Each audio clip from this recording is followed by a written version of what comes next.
The International School for Development Justice at UWI presents the SDGs and You, Making Connections for Progress webinar series. Starting September 17th and continuing on every third Wednesday of the month, we explore the 17 Sustainable Development Goals, what they are, their impact on Caribbean people, and the progress and challenges we face. Join us for 12 dynamic sessions with local and global experts. Ask questions, share your story, and make connections for progress. The SDGs and You webinar series. Register today. Welcome, ladies and gentlemen, to the SDGs and You, Making Connections for Progress. Today, we have a very distinguished guest to speak to us today, and it is Professor Marshall. I'm going to give you a brief background.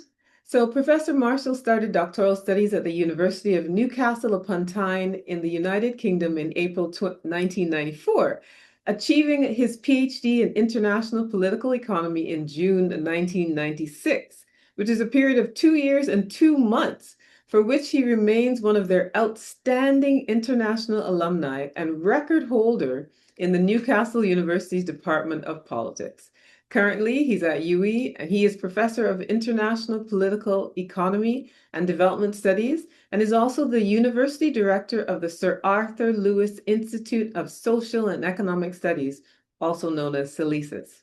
Over the course of his career, he has authored several books, including Caribbean Political Economy at the Crossroads, NAFTA and Regional Developmentalism. He's written over 10 book chapters, co-authored 8 monographs, and authored 16 full articles in leading academic journals. Prof. Marshall remains an active cricketer and road tennis player. He considers being Nia and Johan's dad as best accomplishments. So welcome, Professor Don Marshall. Thank you for coming. Over to you. Thank you very much. I hope you all can see me and that I am on the screen. You are. Yes, I'm a little bit challenged. I shared with you a PowerPoint presentation, and about to share with you another one that I made for the purposes of guiding the class. I will be moving between the one you have and the one that I have. What I would do is speak to you first before I address in a sequential manner the PowerPoint. I just want to set the scenes for the lecture and then share with you some of the insights that are actually mapped onto that PowerPoint. So first, welcome again. All right, so I know some of you might not be able to like Roger has indicated that his desktop computer does not have a camera, and that's fine. And some of you may choose not to come on camera because of the state of dress or where you are, etc. But just a sufficient number of you, and I'm very happy. Okay, fantastic. Okay, all right. So we know we are looking at SDG 9 in the context of the Commonwealth Caribbean. And when I speak of the Caribbean, I'm really speaking about the English-speaking Caribbean, but just understand that the Caribbean is geographically much wider than the 13 English-speaking countries and the other 2 countries that make up what we know as the Caribbean Community, or CARICOM. So CARICOM includes the Dominican Republic and Haiti. But Dominican Republic has a sort of associate status with CARICOM, but CARICOM is a 15-member club, Regional Integration Pact, and otherwise known as the Caribbean Community. There's something called a Caribbean Single Market Economy that's under construction, but basically it's our regional integration experiment in much the same way that you have the African Union and the European Union. And you also have the Associated States of East Asian Nations, ASEAN. They also have a union. Mercosur in Latin America also represents another kind of union. So if you hear me refer to CARICOM once or twice, just know I'm referring to the Caribbean Community, the Caribbean Union. Now, we like to ally the project of development with justice. We see development as justice because of the peculiar historical and institutional starting points that define us here in the Caribbean. Peculiar in the sense that much of what we call the English-speaking Caribbean were brought into history through into Western history, as it were, through the European encounter, which was violent, which saw the near genocide of uh, Native Caribbean people. We refer to them as Tainos, Calinagro, but we're really talking about the original peoples from the Caribbean. We saw the near native genocide of that population, of those populations. We also saw chattel enslavement. So, well, the history, the establishment history, speaks of the settling of the Caribbean. That was really a violent process that sanitizes and deodorizes violence. It was a case where the Europeans came under the doctrine of discovery, and through possession, uh, rule by dispossession, they claim our lands as theirs. So a period of chattels of long enslavement, long chattel enslavement occurred as part and parcel of a wider colonial project. And so we were part of we were part of Britain. We were colonies of Britain from about, let's say, around 1630, between 1630 and 1962 is when, so nearly 300 years plus, we were part and parcel of the British Empire. Today, it's only Montserrat, I think, that remains a colony.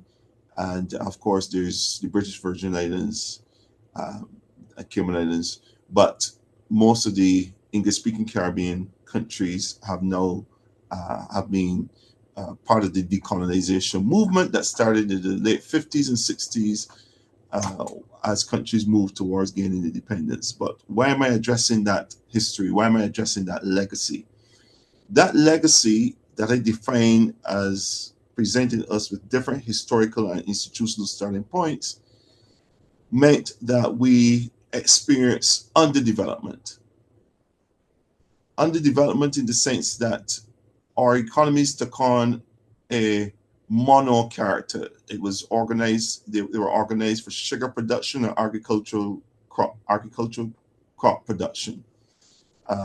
So if you can imagine economies converted into virtual plantations for the production of sugar and production of cash crops, then you have a fairly decent grasp of what we mean when we say that there was a sort of mono character, a monocrop character, a monosectoral character to our economies. So you're really talking about the Caribbean organized for European consumption, organized for British Empire's ambitions of producing sugar for the world to sell to the rest of the world, and so on. So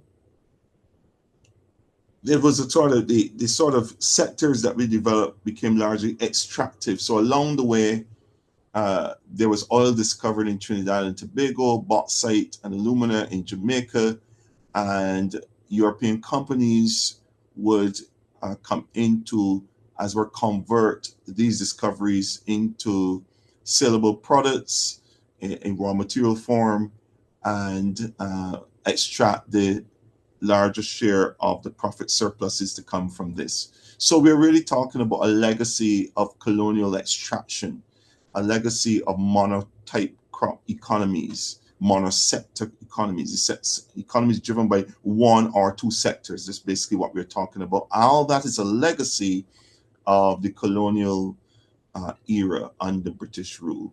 So if you're going to approach development as a post-independence project, it has to be about correcting those historical wrongs, those blights, overcoming those blights and handicaps in order to provide a development that is secure, sustainable, and that could deliver to its people a level of a certain degree, a higher quality of life and equality of access to opportunities, etc.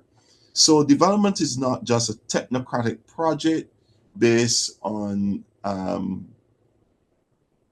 funding through on projects and so on. It's a transformation venture aimed at transforming the lives and aspirations of the people. in a way that drives harmony with the environment and so on. So development in this sense then is not an innocent term. We imbue it, when I say we, scholars looking at Caribbean development imbue that term development with justice, with notions of equity, and so on. So, and sustainability. So development is not simply about growth, recording economic growth or GDP performance criteria only. We look at quality of life. We also look at the extent to which historical wrongs that saw majority black populations and indentured descendants of indentured servants. We want to know that the descendants of chattel slavery enslaved populations and the indentured populations can realize their dreams and their hopes and so on. So we're talking about development as the promotion of human and the advance of human dignity. Now, so I've said a few things there, and I want you to, in a nutshell, just grasp the essence of what I'm saying before we begin the slide.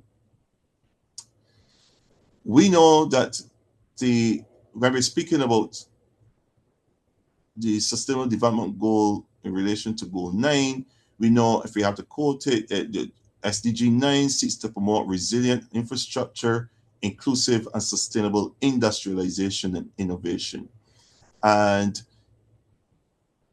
of course, if we're talking about overcoming the blights of the historical past, then the Caribbean is very much invested in seeing the successful achievement of Sustainable Goal 9, which is to build out resilient infrastructure and have a more inclusive and sustainable industrialization process occurring, of course, governed by a high degree of innovation. And this is necessary, as I've been at pains to say, for overcoming the legacy of a limited economic diversification and externally dependent development.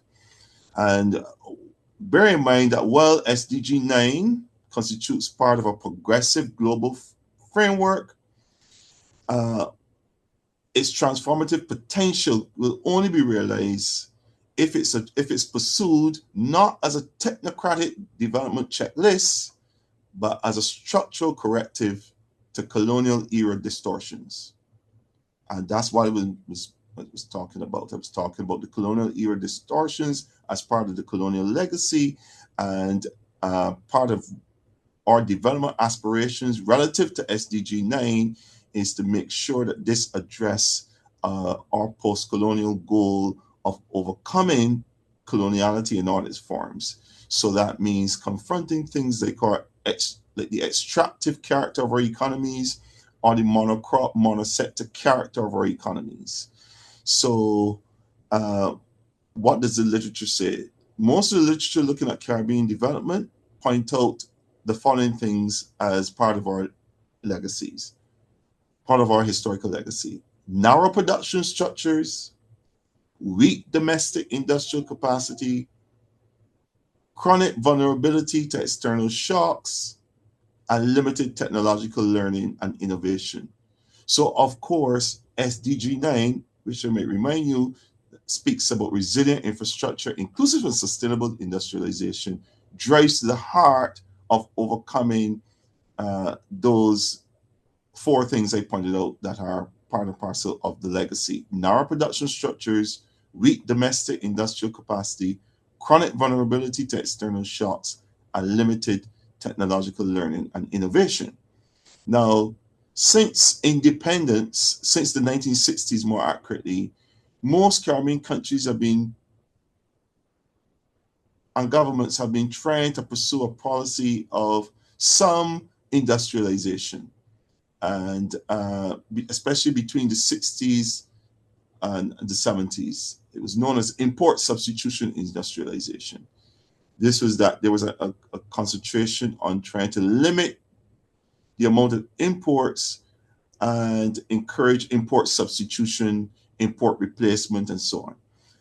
Of course, this is marked by some failure, some success, but later on, governments were advised to have the state or have government step back from taking these economic initiatives and allow the private sector and private sector actors to seize these initiatives, to pursue market deepening, to pursue economic activities, entrepreneurial activities, and so on. That the idea was that the meddling on the part of governments in the area of entrepreneurial activities, like getting involved in industrial development and getting involved in manufacturing, getting involved in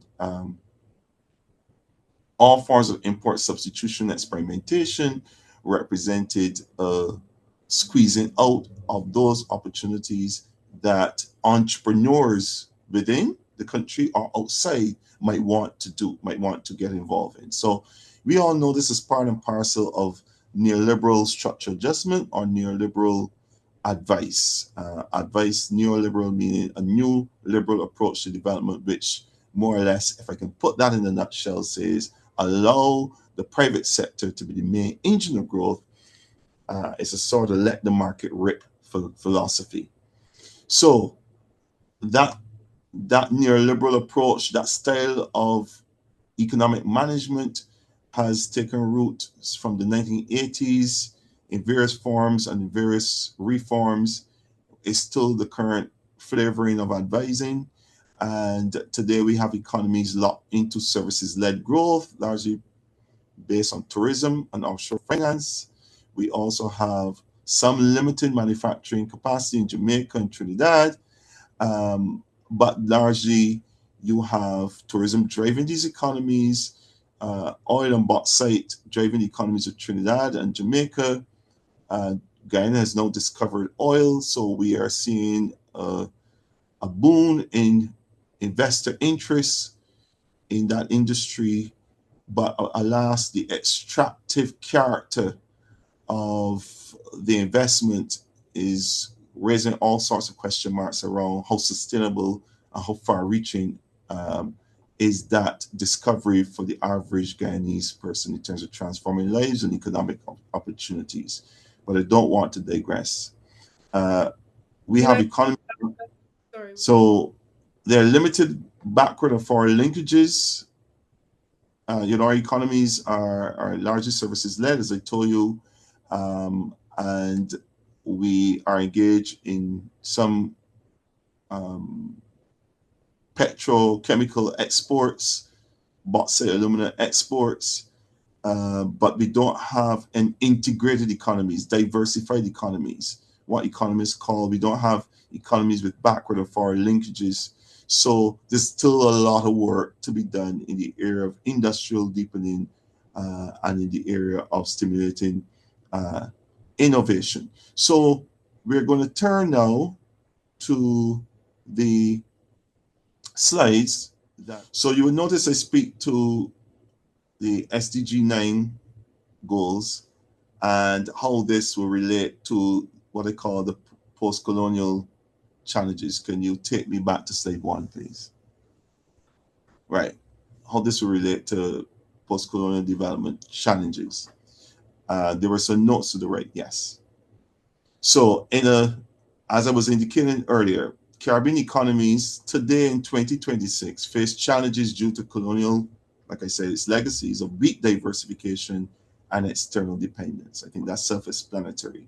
I've been at pains to remind what the kernel goals of the under SDG 9 relate to: resilient infrastructure, sustainable industrialization, and innovation as key to development. And that is true. If you want to experience long-run successful development episodes, your economies and societies tend to reflect these things. Resilient infrastructure, the industrialization that takes place tends to be sustainable, and it tends to be driven by innovation.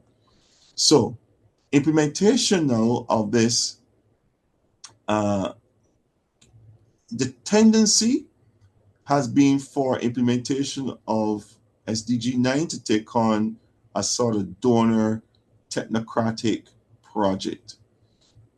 So a set of projects are, suggested, they're funded, but the extent to which this should be part and parcel of a wider plan to transform the economy? We're not quite sure. In other words, levers of state guidance are required to make this SDG 9, the goals under SDG 9 work. I'll come back to that. But basically, I would argue we need a Caribbean-centered vision which aligns SDG 9 with Caribbean development needs, where we're prioritizing sovereignty. Could you go back to the notes there? We're prioritizing sovereignty, resilience, and productive transformation. Right, I'll come back to that later. So you can move on. Laura, thanks. We spoke about the colonial legacies. Let's look at some of the constraints provided by that legacy. We spoke about how extractive the character of these relationships with Britain tended to be, British investors tended to be, and we also spoke of the legacy of limited diversification. Limited diversification means the bulk of your workforce are going to be ensconced in low-paying jobs, in seasonal employment, and that kind of thing. If you have a robust diversification, then you have an economy that does many things and creates many opportunities for various forms of expression. For those involved in music and culture, for those that are involved in design and manufacture, for those that are driven by education or other pursuits. In other words, like any typical Western, Chinese, Brazilian, any of these modern economies tend to reflect economies presenting many, many opportunities to transform lives and to improve life chances. So I'm not going to repeat some of the things here because I said some things, but legacy of dependence restricts innovation, investment in skills, and exposes economies to global market shocks. Of course, if you're only driven by one or two exports, every time there's a slight recession in the world economy, it affects you in a more adverse ways than if you have a diversified economy. Right? So next slide, please.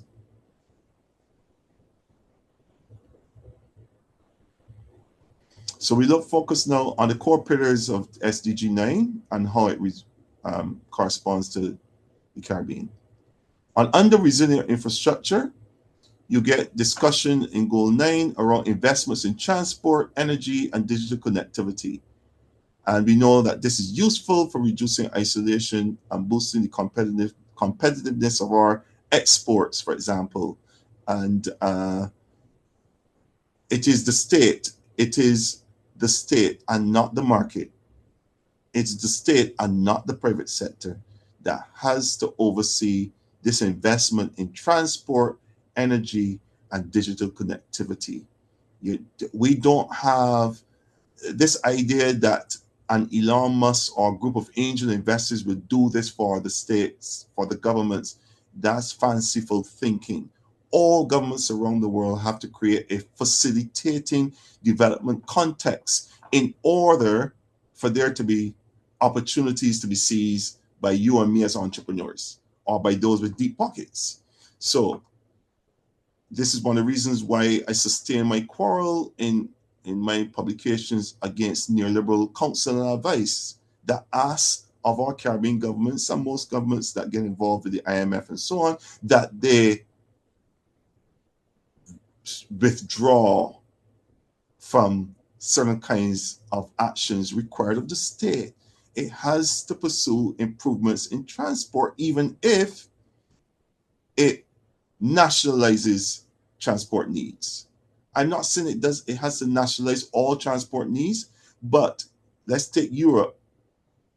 In order to make the EU project work for firms and people that want to travel easily, Eurostar became a national project, right?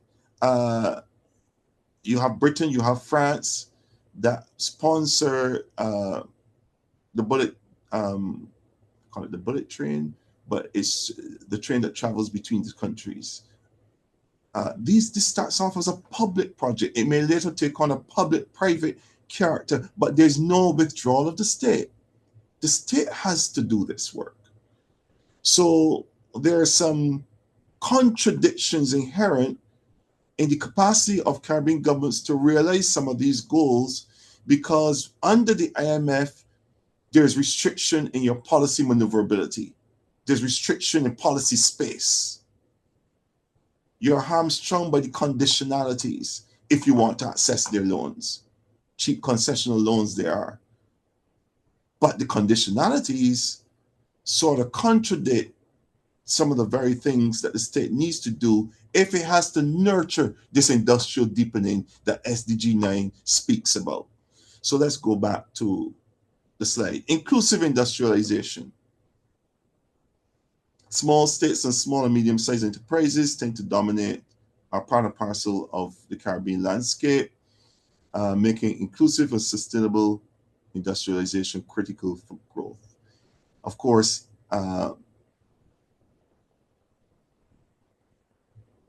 we have to be competitive. Small and medium-sized enterprises face open competition from large, efficient producers. So whether we're talking about the beverages sector or the condiment sector, like goods manufacture, we face competition from producers out of China, out of the United States, out of Europe, and increasingly out of continental Africa. So what are we doing in a world that facilitates open free trade? What are we saying? We are saying again that it is important that the industrial deepening projects that you are going to pursue have to be inclusive and have to be sustainable. Under innovation and technology, it's self-explanatory there. You need to innovate if you want to be competitive. We have some scale limitations here in the Caribbean. We're small economies with small populations. This is why a number of entrepreneurs and governments encourage joined up industries, encourage the Caribbean single market economy. You know, they're putting that in place. Again, this is a facilitating action on the part of governments to create that enabling environment for entrepreneurs to realize scale and to overcome scale limitations. So the single market and economy represents a greater space and scope for one to get a decent return on one's investment, regardless of the entrepreneur project one is pursuing.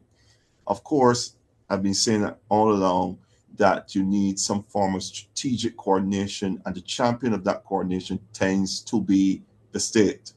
The state will champion the industrial transformation. You cannot leave it to the market. You cannot leave it to chance. You cannot leave it to a group of angel investors, that kind of thing. It's not going to happen organically. Next slide. Yes, I spoke about this. The sort of character in which we are implementing projects, implementing a number of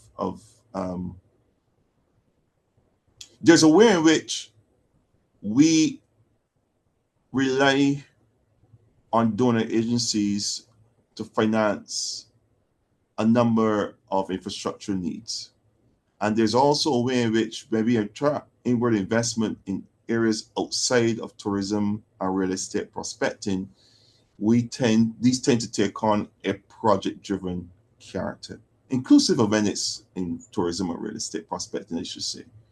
So building out a hotel tends to be part and parcel of a project. So the economy is open for projects, and we take project development as a substitute for transformational development. No, these are projects that are going on. They will employ a few people, but they will end at some point. And the spike you will get in construction when that project ends that spike will dip again. So too many economists, mainstream economists, get excited about what a boon in construction activity and project-related development brings to an economy. They get excited because it brings levels of growth that can be tracked, recorded, and reported upon. And of course, we know that economies are driven by the psychology of confidence.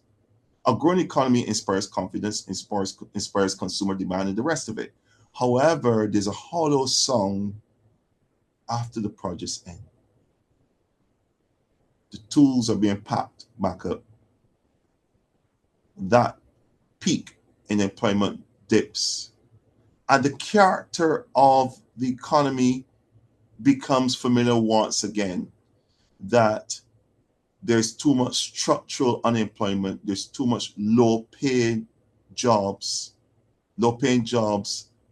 define the job sector, and so on and so forth. So let's take these bullet points. Donor-driven approaches prioritize infrastructure and innovation outputs over addressing deep structural issues. Again, you need the state to steer this, to anchor this, to make sure that there are development goals that are being tracked and pursued, even as you prioritize infrastructure and innovation developments. Because ultimately, development strategies involve power, ownership, and control. This is a very important point on the slide. Who owns the wealth? What is the rate of profit extraction from your country? Because there could be a lot of economic activity going on, but your economy is denationalized because the owners of the means of production reside outside. So the major pillars of your economy are owned by those who extract profits from that economy and society to take back home. So whose job is it to ensure that there's an autonomous industrial capacity growing up alongside the foreign investor interests? The state. Whose job is it to ensure that as we invite foreign investors, there's some sharing of technology, sharing of know-how, and so on? The state. Whose job is it to incentivize domestic entrepreneurs with deep pockets to make the required investment in areas outside of commercial dealing ventures and more towards production-oriented ones? The state. If the state withdraws in the way in which is deemed most appropriate by those following neoliberal advice and counsel, what you would have is a shallow diversification, which is the veneer of industrial activity taking place resting atop dependency arrangements. This time it's not colonial Britain that's in charge, but it's overseas investors that really own your economy. Next slide, please.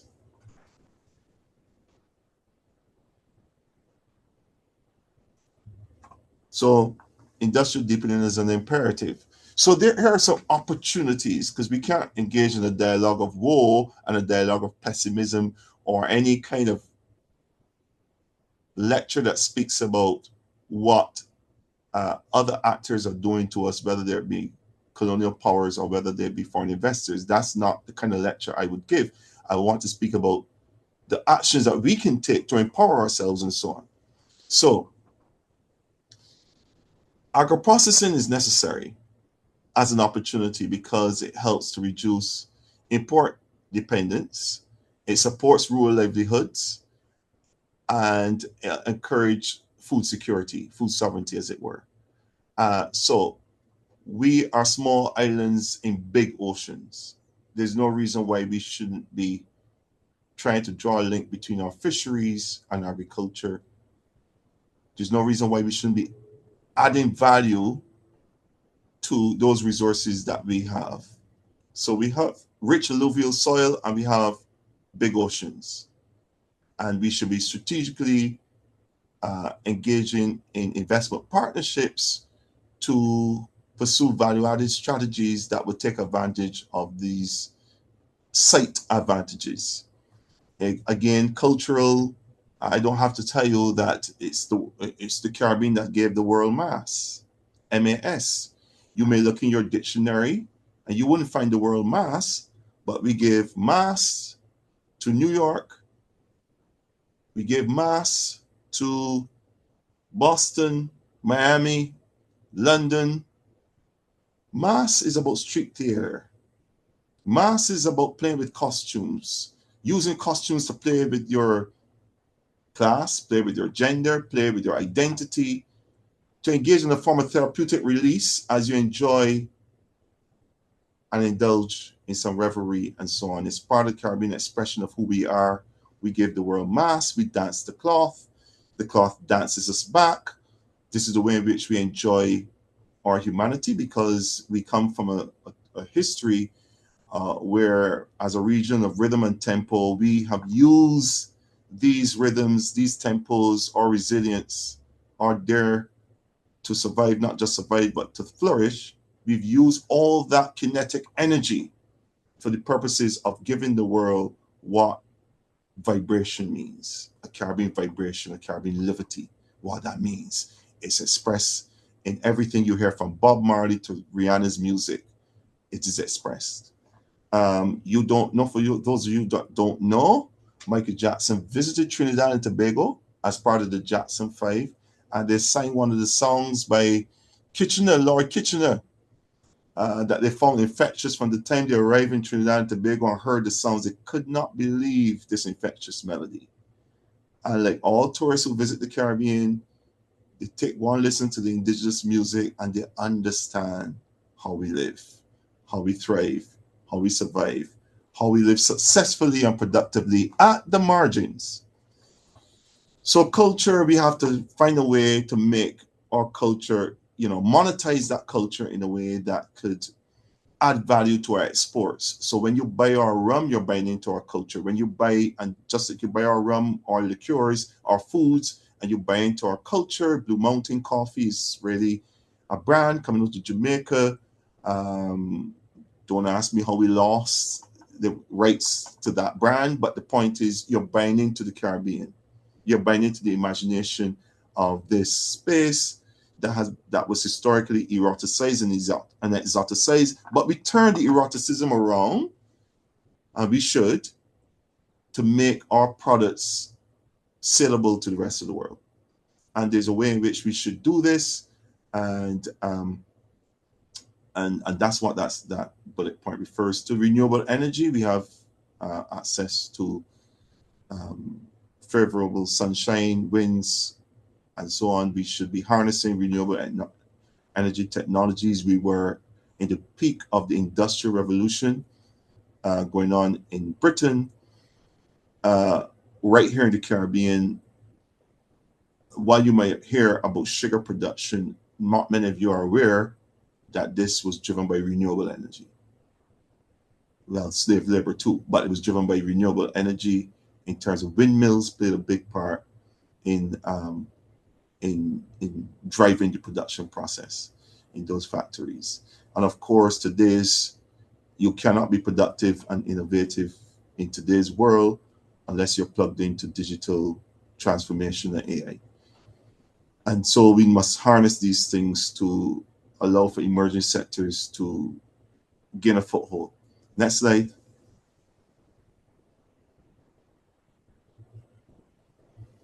So the reason why we want to anchor, as I said, SDG 9, move it away from just a technocratic checklist where you have SDG 1 right to SDG 17. You get to SDG 9, you say, okay, where are we in that? And just checklist that. No, we need to anchor that within our notion of development as justice. Amartya Sen, a Nobel Prize winner in economics and governance, made the very point that development is not development if it's not anchored in justice pursuits. Again, trying to move away from the paradigm of seeing development as just simply about growth, economic growth. So development justice centers on distribution, right? That is to say, the extent to which wealth distribution occurs in an equitable manner. Ownership, we spoke about ownership. Who owns your economy? Who owns the commanding heights of the economy and so on? And power. Local empowerment is important. SDG 9 initiatives must empower local firms, that is to say, service providers. Those, it's not enough to just have a project going, but we must have local service providers doing the architectural work, doing the work in relation to electrical fittings, doing the work in relation to design, doing the work.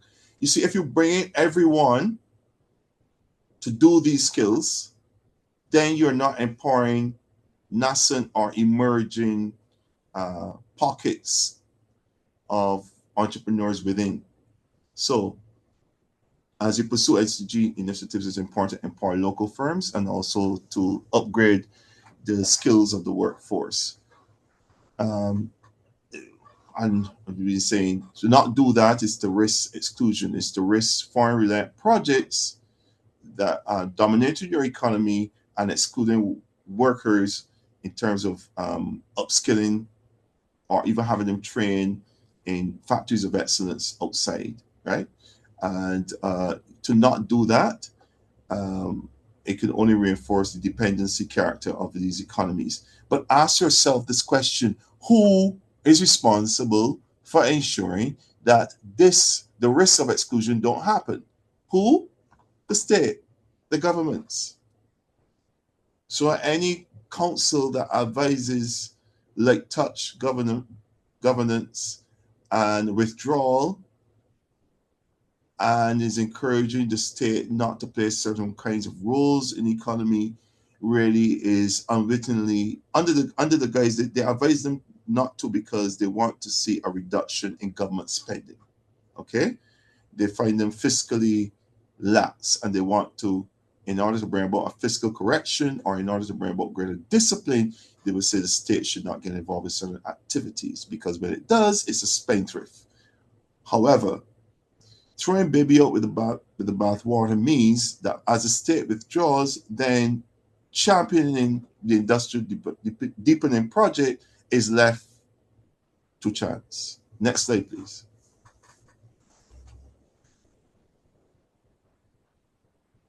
So we talk about, to Caribbeanize SDG 9, we talk about justice-oriented industrialization. So you need an active industrial policy. We've been saying all along, what is the solution? The solution is that small states must pursue an industrial policy based on state intervention. You cannot rely just on passive market facilitation. And this is the language that the UN, when you read the goals, how to do is never in the language. What to achieve is what is promoted. It's a technicist language about these are the goals we wish you to pursue by 2030. How do you do it? Left to the state. And each country, all 194 countries in the world, come into history with their own signature and should be allowed, since each society has its own signature, to author how it would implement SDG 9. So this is why you will see me passionate about any attempt by international financial institutions and other global governance bodies restricting the capacity of societies to author their path. So if we want to get away from a tick box exercise, we must imbue SDG 9 with a justice orientation, where you'll be looking to rebalance state market relations because you want to encourage long-term national capacity building. So it means bringing the state in conjunction with market actors, having a hand-in-glove relationship. You also have to, we in the region also have to work harder at our regional coordination. And our national development projects should embed principles of development justice, which is about inclusive, transformative industrialization and resilience. Next slide, please.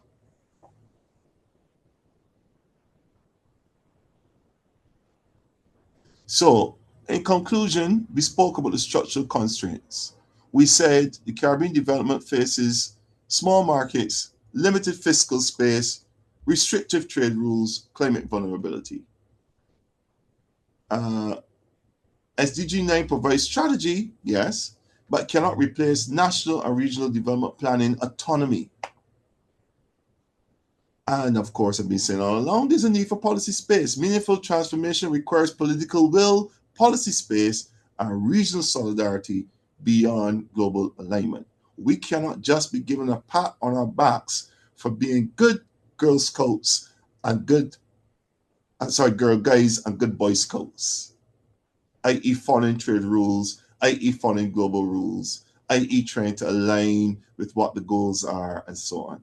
We have to examine, but what effect have these had on transforming the lives of ordinary people and on maintaining harmony with nature? Next slide.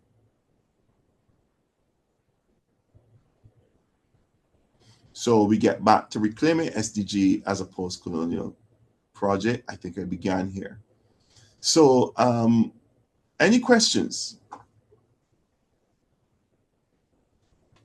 And no question, by the way, is no question is a difficult question. No question is out of the way question or bad question. Ask any question. We are dealing with the Caribbean. We have a question from Kezia Simmons Grant. Go ahead, Kezia. Thank you. Hi, good day, good afternoon. Such an interesting topic. How far would you say the Caribbean has reached in terms of the heads of states really recognizing this as a problem and, let's say, on a unity level of coming together to reclaim SDG 9 as this type of, how many of our government heads are thinking like this? Or how far have we come in our thinking post-colonial? Right. This is a very interesting question because it goes to the heart of political will. So they're all thinking about it, not necessarily in the way I frame or the way in which we're discussing, sometimes not even the language of SDG 9, but they do know that they must diversify their economies. And they do know that they must overcome constraints of limited size and scale. And this is why they push very hard to implement the Caribbean single market and economy. But I joke with my friends and I say CARICOM is a structure of infinite deferral. They always defer the tough decisions to the next meeting. And what are these tough decisions? You're talking about 13 sovereign nations in a 15-member club. Okay? Which means that they all have to, at some point in the political cycle, have a conversation with their populations about the trophies they're bringing back to Rome. You've got to bring back trophies to Rome. So sometimes you have to abandon all these lofty goals about trying to build out the market and enable facilitating conditions. The populations at home will vote you out if you've not brought back a trophy to Rome. If you understand any cursory history of the Roman Empire, this was a preoccupation of the ruling elite. You've got to find a war, start something, do something, because you've got to bring back tribute, you've got to bring back treasures, you've got to impress the people at Rome lest they riot. You've got to make sure bread prices are low. So the problems of empire became secondary. Overcoming the problems of empire became secondary. In our circumstance, there's always a postponement of the implementation of key decisions that will make the single market economy work. Look how long we've been talking, for example, of the need to overcome hard constraints to do with transport. I'm talking about regional transport. We watched an entire airlines collapse called LIAT. We have not yet settled having a regional seacraft, a boat that can go clockwise from the north of the Caribbean to the south, 24 hours transporting people and goods. We've not yet worked out that. This is 2026, and several projects sponsored by the Chinese Belt and Road Initiative have been about stitching together bridges and roads to connect otherwise far-flung areas. It's also been about fiber optics, connectivity, and so on and so forth. In other words, as imperial powers look to influence and extend their power, their reach to markets and so on, we here in our vexed, limited position in the world system hierarchy, rather than addressing our handicaps, are twiddling our thumbs and not seizing opportunities, right? So we should have been engaged in the private, and I say we, I mean the private sector as well. No group of investors have yet taken the opportunity. There is rumors, but they've not yet seized the opportunity to fill that breach, that opportunity to provide regional transport for a fee that would make it a worthwhile project. Stacey, I hope I answered your question well enough, Kiza. Yes, yes. Yes, so it's not a political will. Good to be Stacey. done. Hi, thank you very much. So it's really, really interesting. I wanted to make a comment or maybe get some feedback on your point regarding monetizing Caribbean culture. Right. It's a very interesting point, but I also think it's a little bit of a slippery slope, and it's something that would need to be done in conjunction with ensuring that there's confidence and appreciation of Caribbean identity. Because I think there needs, in monetizing Caribbean culture, there needs to be thought in terms of how we balance that with maintaining the authenticity of the culture. So I'm from Trinidad, and I've seen where we have brilliantly monetized Carnival, right? And in monetizing Carnival, you're seeing a departure from the traditional or the historical significance of Carnival as a festival of resistance to something that is beginning to cater to visitors to Carnival. So you see the transition from it being a festival of resistance to being more of something involving bikini and beads and ropes on bands and all of that stuff, which is actually the opposite of what Carnival is about. So I just wanted to maybe get your opinion or your views or feedback on how do we monetize this Caribbean culture, which is beautiful and whatnot, but still maintain the authenticity of the culture itself. Right. Now, this is the Pandora's box that we must explore. Intellectual property comes to mind, protecting that and so on. And also the role of the state in harnessing to the brands, etc. These become standards become important. Your national standards institutes and what should stand as authentic and so on. All these things need to be laid down and so on. But here's the thing.